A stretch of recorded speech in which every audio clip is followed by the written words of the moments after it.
Students, आज हम diode के बारे में स्टडी करेंगे। स्टूडेंट्स, डायोड का इस्तेमाल सर्किट में विभिन्न तरीके से किया जाता है। डायोड का इस्तेमाल जहां पर एसी को डीसी में कन्वर्ट करने के लिए भी किया जाता है, तो डायोड का इस्तेमाल वेव शेपिंग में, सर्किट प्रोटेक्शन सर्किट्स में और वेव फॉर्म जनरेशन में कई तरीके से इसका इस्तेमाल किया जाता है। ऐसा कोई भी सर्किट नहीं होगा जिसमें डायोड का इस्तेमाल ना हुआ हो। आपको मैक्सिमम सर्किट ऐसे मिलेंगे जहां पर डायोड का यूज हो ही रहा है। इस प्रकार से डायोड इस इलेक्ट्रॉनिक जगत की, इस इलेक्ट्रॉनिक इरा का एक बहुत महत्वपूर्ण डिवाइस है जिसकी स्टडी आज हम करेंगे। अब स्टूडेंट्स, जो डायोड होता है वो बेसिकली पीएन जंक्शन होता है। क्या होता है? बेसिकली पीएन जंक्शन होता है।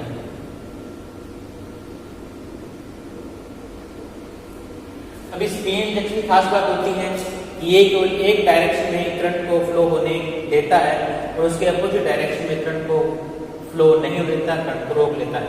इसी खास व्यवस्था होती है और इसी कारण से इस पीएन जंक्शन को ही हम डायोड बोलते हैं। अब जो डायोड होगा, मैंने आपको बताया कि पीएन जंक्शन होता है और पीएन जंक्शन बनाने के लिए हम एक पी टाइप सेमीकंडक्टर लेंगे। क्या लेंगे? P type semiconductor.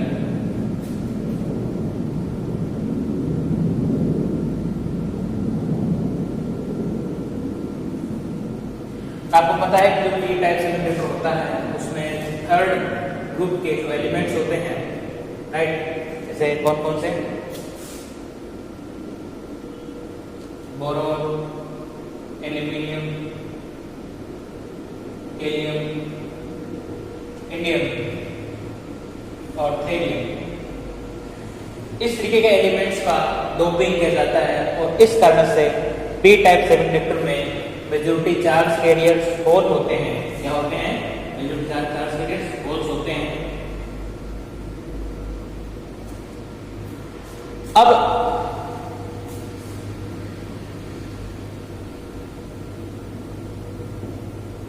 थर्ड के एलिमेंट से अब हम क्या करते हैं कि इसके एक भाग को एन टाइप सेमीकंडक्टर में कन्वर्ट कर देते हैं और उसे कन्वर्ट करने के लिए इसके एक भाग में हम फिफ्थ ग्रुप के एलिमेंट्स डाल देते हैं। कौन कौन से होते हैं इसमें? नाइट्रोजन, फास्फोरस, आर्सेनिक, एंटीमनी, ये फिफ्थ ग्रुप के एलिमेंट्स। जब आप किसी इंट्रिंसिक सेमीकंडक्टर में कुछ एक्सटर्नल मटेरियल्स मिलाकर उसकी कंडक्टिविटी चेंज कर देते हो तो इस प्रक्रिया को हम बोलते हैं डोपिंग करना, राइट। तो हमने क्या किया कि इसके इस वाले भाग में फिफ्थ ग्रुप के एलिमेंट्स की डोपिंग कर दी। जब आप फिफ्थ ग्रुप के एलिमेंट्स की डोपिंग करोगे तो ये वाला जो हिस्सा होगा वो एन टाइप सेमीकंडक्टर में कन्वर्ट हो जाएगा और जो बाकी वाला जो हिस्सा है जिसमें किसी प्रकार की आपने डोपिंग नहीं की वो केवल पी का पी ही बना रहेगा, क्योंकि आपने उसमें ग्रुप फिफ्थ के एलिमेंट्स की डोपिंग नहीं की है, इसलिए ये हमारा पी का पी बना रहेगा। ये हमारा एन टाइप सेमीकंडक्टर में चेंज हो जाएगा। और आपको पता है कि एन टाइप सेमीकंडक्टर होता है उसमें मेजॉरिटी चार्ज के लिए इलेक्ट्रॉन्स होते हैं, राइट। और अब क्या होगा कि ये जो एन टाइप सेमीकंडक्टर है और पी टाइप सेमीकंडक्टर है, इन दोनों के बीच में एक डिप्लेशन लेयर स्थापित हो जाएगी, स्टैब्लिश हो जाएगी। अब डिप्लेशन लेयर इस तरीके से बनेगी क्योंकि देखो ये आपका सेमीकंडक्टर है, इसके इस तरफ एन टाइप सेमीकंडक्टर है और इस तरफ पी टाइप सेमीकंडक्टर है। ये बेसिकली आपका, आप मान लो आपका कोई डायोड है और डायोड के इस वाले हिस्से में एन टाइप सेमीकंडक्टर है और इस वाले हिस्से में पी टाइप सेमीकंडक्टर है, यानी ये तो इसका एन टाइप है, ये इसका पी टाइप है। अब क्या है कि एन टाइप सेमीकंडक्टर में डोनर एटम्स जो होंगे वो एक इलेक्ट्रॉन निकाल देंगे और इस कारण से इसमें मेजॉरिटी चार्ज के इलेक्ट्रॉन्स होंगे और जब इलेक्ट्रॉन्स त्याग देंगे तो ये पॉजिटिव आयंस बन जाएंगे। इस प्रकार से जो डोनर एटम्स हैं वो इलेक्ट्रॉन त्यागने के कारण पॉजिटिव आयंस बन जाते हैं।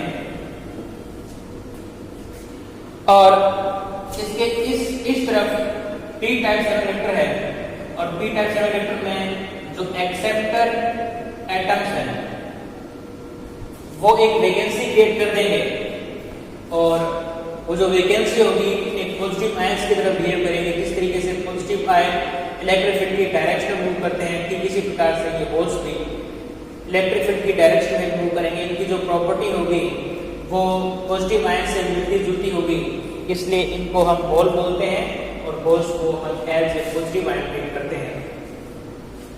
जो एक्सेप्टर एटम्स होंगे वो एक वैकेंसी क्रिएट कर देंगे और वैकेंसी क्रिएट करने के कारण ये खुद नेगेटिव हो जाएंगे।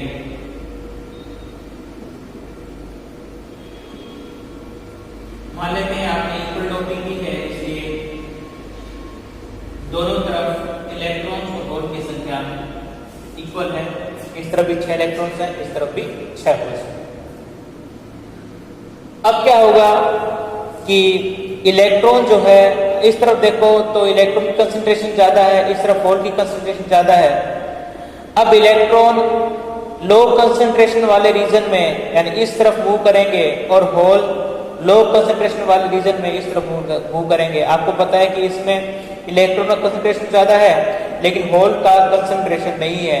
यहाँ पर होल का कंसंट्रेशन ज्यादा है लेकिन इलेक्ट्रॉन्स नहीं है, इसलिए इलेक्ट्रॉन्स हाई कंसंट्रेशन से लो कंसंट्रेशन वाले क्षेत्र के मूव करेंगे और होल्स हाई कंसंट्रेशन से लो कंसंट्रेशन की तरफ मूव करेंगे। इस प्रक्रिया को हम बोलते हैं, इस तरीके से जो ये मूव कर रहे हैं उसको हम बोलते हैं डिफ्यूजन, विसरण। तो होल इस तरफ डिफ्यूज होंगे तो इलेक्ट्रॉन इस तरफ डिफ्यूज होंगे और होल इस तरफ डिफ्यूज होंगे। अब जब ये इलेक्ट्रॉन और होल आपस में रिकम्बाइन हो जाएंगे तो रिकम्बाइन होने के बाद में विलोपित हो जाएंगे, एनहाइलेट हो जाएंगे और इस कारण से ये इलेक्ट्रॉन और ये होल आपस में विलोपित हो जाएंगे, विलोपित हो गए, एनहाइलेट हो गए, ये आपस में एनहाइलेट हो गए, ये आपस में एनहाइलेट हो गए, विलोपित हो गए। इस कारण से एक ऐसा क्षेत्र मिलेगा जिसमें न तो कोई इलेक्ट्रॉन होगा और न ही कोई होल होगा, केवल और केवल आयंस होंगे। और ये आयन आप देख सकते हो कि एंड रीजन में पॉजिटिव आयन शेष बचेंगे और वहां के इलेक्ट्रॉन विलोपित हो जाएंगे। ठीक इसी प्रकार से पी रीजन में नेगेटिव आयंस बचेंगे क्योंकि वहां के होल विलोपित हो चुके हैं। तो आप देखोगे तो एक ऐसा क्षेत्र है जिसमें केवल आयंस हैं और इन आयंस के बीच में कोई भी होल या इलेक्ट्रॉन उपस्थित नहीं है, इसलिए इस क्षेत्र को हम बोलते हैं डिप्लेशन लेयर। क्या है डिप्लेशन? Depletion layer. आप देखोगे इस डिप्लेशन लेयर में नहीं कोई मेजॉरिटी का चार्ज प्रेजेंट नहीं है, नहीं इलेक्ट्रॉन है और नहीं होल। अब इस पॉजिटिव आयंस की जो लेयर है और नेगेटिव आयन की जो लेयर है, इन दोनों लेयर्स के बीच में एक इलेक्ट्रिक फील्ड एस्टैब्लिश हो जाएगा और ये जो इलेक्ट्रिक फील्ड होगा ये न तो इलेक्ट्रॉन को इस तरफ और न ही होल को इस तरफ आने देगा। यदि कोई इलेक्ट्रॉन इस तरफ आ भी जाता है तो इस इलेक्ट्रॉन पर इस इलेक्ट्रिक फील्ड के अपोजिट डायरेक्शन में फोर्स लगने का इलेक्ट्रॉन पुनः वापस उसी स्थान पर चला जाएगा। और यदि यहाँ पर कोई होल आता है तो होल पर इलेक्ट्रिक फील्ड के डायरेक्शन में फोर्स लगने का वापस से उसी डायरेक्शन में चला जाएगा। यानी यहाँ का होल यदि यहाँ पर आ भी जाता है तो इस इलेक्ट्रिक फील्ड के कारण वापस से उस स्थान पर पहुंच जाएगा। यदि यहाँ का इलेक्ट्रॉन यहाँ आ भी जाता है तो इस इलेक्ट्रिक फील्ड के कारण लगने वाले फोर्स के कारण वापस से उस स्थान पर पहुंच जाएगा। इसलिए न तो इलेक्ट्रॉन इस तरफ डिफ्यूज हो सकते हैं, न ही होल इस तरफ डिफ्यूज हो सकते हैं। अब इन पॉजिटिव आयंस और नेगेटिव आयंस के कारण एक पोटेंशियल बैरियर स्थापित हो जाता है, जिसको हम कहते हैं बीबी, पोटेंशियल बैरियर। अब इस इलेक्ट्रॉन को यहां से यहां तक पहुंचने में और इस होल को यहां से यहां तक पहुंचने के लिए कुछ वर्क करना पड़ेगा इस इलेक्ट्रिक फील्ड के अगेंस्ट। अब इस इलेक्ट्रॉन को यहाँ से यहाँ तक और इस होल को यहाँ से यहाँ तक पहुँचाने के लिए बाहरी तौर पर एक बैटरी लगाई जाती है और इस बैटरी के कारण जो वोल्टेज है और उस वोल्टेज के कारण जो इलेक्ट्रिक फील्ड इस सेमीकंडक्टर में स्थापित हो जाएगा, उस फील्ड के कारण ये इलेक्ट्रॉन कुछ एनर्जी ग्रहण करेगा और इस एनर्जी के कारण इलेक्ट्रॉन यहाँ से यहाँ तक पहुँच जाएगा और होल यहाँ से यहाँ तक पहुँच जाएगा। इसलिए इन दोनों के बीच में डिफ्यूजन शुरू हो जाएगा।